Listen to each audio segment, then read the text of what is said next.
calm down, man. Calm down. She likes you. She wants to suck on your penis. It's a good thing. You've gotta love Michael Cera. And sure, I know, plenty of people might disagree with me, and for some reason it feels like he kind of disappeared, at least in my mind. Truth be told, it's not like he's completely gone or stopped working. This is my cream, Cera. The thing is, this guy managed to turn a loser, awkward and shy character into a box office success. And not only that, he also created controversy among those who love his comedy and those who thought he was a terrible actor who didn't deserve such fame. But what is the secret surrounding this character? Why, despite not showing a significant acting challenge, at least superficially, nor being the typical muscular Marvel man, did he manage to stand out in recent decades? Well, I think to answer this, we have to explore and analyze his different facets over the years, how he evolved, and how he is one of the most talked about names in Hollywood. Perhaps from his early appearances, the essence of Cera had already begun to show. But as we continue to see his roles, we will notice the different characteristics of this character. So I warn you from here that this video will contain multiple spoilers of everything he has done actually. Once I read a theory that I think came from Reddit, which says that Michael Cera actually didn't want to be an actor. He was just clumsily walking near a film set, and when the producer saw him, he told him to behave just as awkwardly in an audition, thus getting his first role. And since he was too shy to refuse, this ended up being the beginning of a career in the film industry. If I hadn't read about him, I would have really believed this story, but the reality is that Michael Cera's career started when he was very young, doing small roles like in Switching Goals. Although it wouldn't be long before he rose to fame, where I think the famous character Michael Cera began.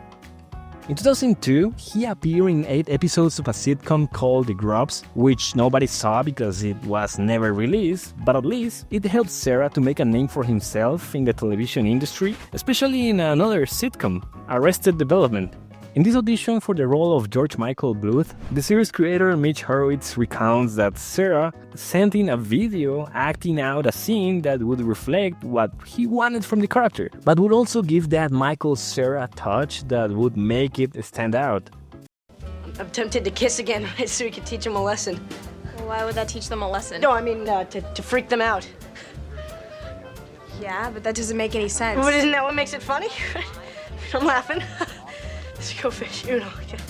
In the end, Hurwitz realized that his performance would influence himself in writing the character. In other words, he was writing Michael Cera into the character rather than necessarily sticking to the initial idea he had for George Michael.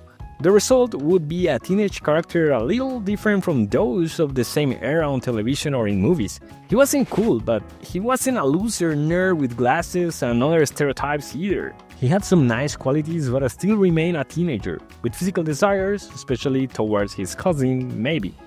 This, coupled with Cera's innate ability for physical comedy through subtle expressions on his face and his hesitant voice, turned every scene into uncomfortable situations. You could be a groom. Bring a little girlfriend up there with you. Oh, I don't have a girlfriend. A sister, then, or a cousin. Of course, you're gonna have to kiss. Superbad would be the movie that Cera would be waiting for, exploiting his awkwardness and become globally famous. Cera played Evan, a teenager similar to George Michael, although perhaps not as naive, but still, following that characteristic pattern. Here, it's much more noticeable as he contrasts with his friends, who actually also be considered losers.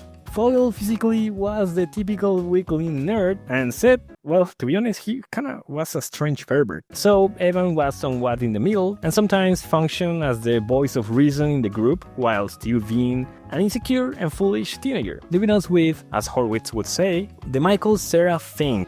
Well, thank you. Yeah, no problem. Oh.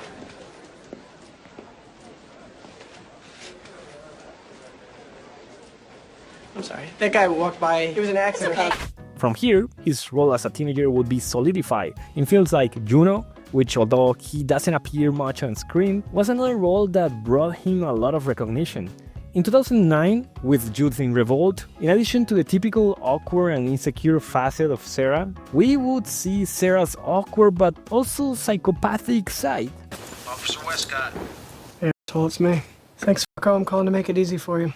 I'll be at Hazel Park in 1 hour. Round up your donut dipping friends. I'm turning myself in.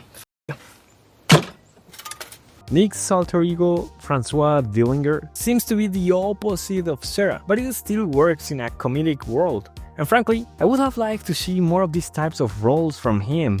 Perhaps the last character we saw prominently with the Cera thing was Scott Pilgrim from Scott Pilgrim vs. the World. What's notable here is that as the character ventures to defeat all the Ramona's exes, despite being insecure, he shows the courage and confidence to confront them. In fact, from the beginning, he has to be somewhat brave to pursue Ramona after being rejected by her at the party. The production became a cult movie, but for Cera, it would be quite difficult to finish it. After 9 months of filming, the fact of separating from the entire cast plunged him into depression.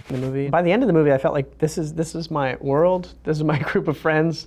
It kind of feels like, oh, this is always going to be this way. And honestly, I kind of was a little depressed when we were done because it all just goes away, and you're like, where did everybody go?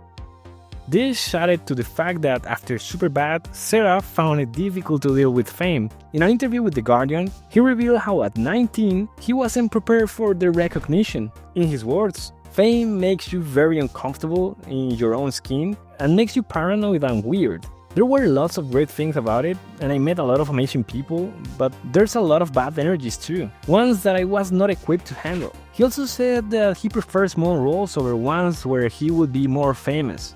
By 2010 and 2011, many labeled him as a terrible actor because it seemed like he always played the same role, something akin to Adam Sandler but without punch-drunk love. Additionally, it didn't help that around Cera, a joke was created by his friends which involved portraying him as a jerk, a total douchebag in real life whom everyone hated, by parodying scenes from real movies like Knocked Up.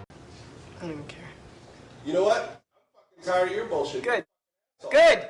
Your show isn't even on the air anymore. Okay, You that's fucking be nice okay. to people. Well, why don't you then tell me what you want to do, and then I'll do it so that you can tell me you don't want it anymore. I'll do it to perfection, and you'll tell me that it's garbage. All of this culminated in the 2013 film This Is the End, where they were supposed to act as they truly are in real life, and Cera, well, only increased the rumor that he wasn't exactly a pleasant person. You ever see a psychiatrist?